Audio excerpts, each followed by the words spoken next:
Kag sa number 1, Negros Oriental, nagtugas ang Mpox Task Force. Samtang Bacolod LGU, plano magpatuman sa inspection sa points of entry.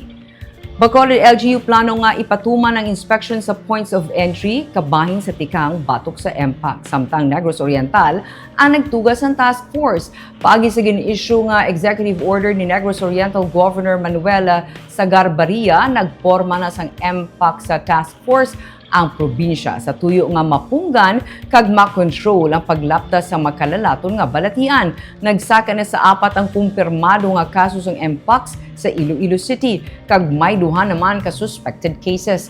Sa nagligad pa nga semana sang giduso ini sadtos ni acting Mayor LC de Familiaran ang pagtukod sang task force sa pagsinapol upod sa mga city department kag city health office. Pero wala anay inigin recommend sang CHO.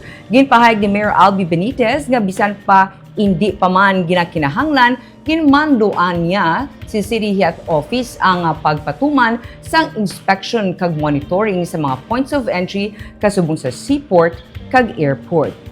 Gindugan sang alkalde nga hindi na kinahanglan pa nga maghulat sa mangin rekomendasyon sa Department of Health agud mas mapabaskog ang tikang kontra Mpox. Ginapaabot sang alkalde ang pagtalana sang personnel kag equipment kasubong sang scanners nga sarang makabulig sa monitoring. Pabaskogon man sang syudad ang information dissemination para mapaiway ang posible nga paglapta sang balatian.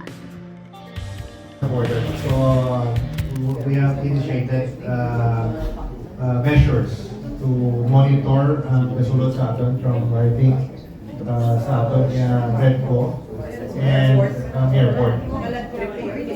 May personnel there. May na-assign na personnel. They will be assigning personnel.